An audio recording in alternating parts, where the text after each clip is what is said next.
afternoon, everyone. Thank you, Yamane-san.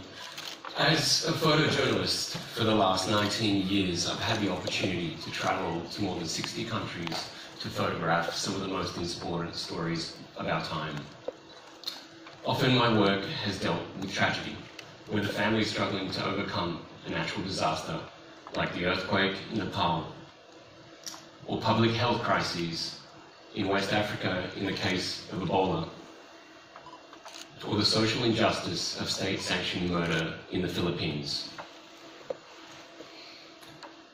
While the context is often extreme, I've tried my hardest to focus on the stories of individuals overcoming adversity.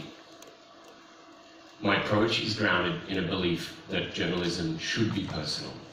It must get beyond the indifference of statistics and give a face to the various crises, whether war, man-made, or natural disasters. I could tell you that over 27,000 people have been killed since the start of the drug war in the Philippines. Or I could show you a photograph of Jinji, who was 8 at the time, mourning the loss of her father. I could tell you that since 2014, 28,616 people contracted Ebola in over 4 countries in West Africa, and over 40% lost their lives. Or I could show you the face of Edward Dorber, 8 years old, being carried into a clinic just moments before he passed. I could also tell you that 12 million people lost their homes displaced by heavy rains in Pakistan in 2010. Or I can show you the faces of Muin Ibrahim peering around his grandfather, Gulen, displaced by floods, walking back through deep floodwaters that day to find out that their home was destroyed. Or I can show you a photograph of desperation of villagers in Sindh province fighting against fellow villagers to get whatever food rations were being dropped by the Pakistan Army helicopter. I strive to move people with my images, to connect them emotionally, to engage the viewer, even if it were just for a second, to stoke a latent curiosity, or perhaps inspire them to want to see or learn more about what's happening in another part of the world. We as photographers must bring a sense of intimacy to connect people. We don't often know the impact that our images will have, even on the people that have been affected by these events. Sometimes the photographs stand as a simple testament of what happened, a historical record. Sometimes they prompt a generous donation from a philanthropist or a change in public policy. And sometimes our images can even bring a sense of healing or closure to those affected. Gladly in my career, not everything has been about sadness and loss. I got my first big break as a photographer covering the 2000 Olympics.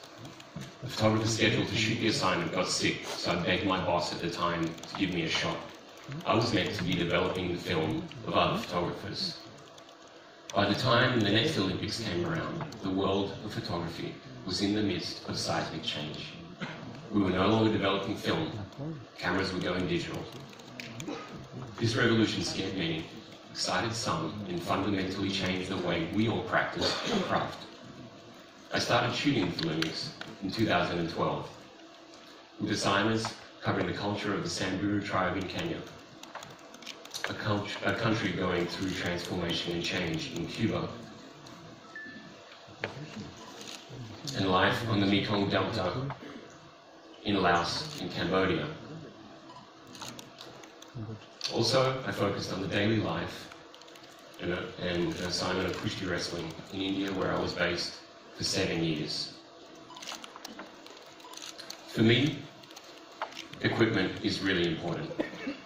Reliability, durability, and fast autofocus is what allows one to capture the most fleeting of moments. Now the quality of digital files and cameras has far surpassed that of film, allowing photographers to take images in low light, images that previously would have been unimaginable. The Lumix mirrorless has allowed me to work in places where it has been necessary to be discreet. With the aid of a silent electronic shutter, I've been able to capture precise moments in intimate settings. It has allowed me to capture fast-moving scenes with fast and dependable autofocus as well. With the recent developments with mirrorless cameras, I'm truly convinced that we are again at a crossroads of technology. I expect the newer series to continue with the same rugged build and reliability that Lumix is known for. I also expect further advancements in autofocus performance, low light and increased file quality, especially with a new range of lenses with a new full-frame mirrorless system. This can only mean a more powerful tool to aid photographers in capturing moments and allow for more meaningful storytelling. I'm truly excited to start shooting with the newer series. Thank you.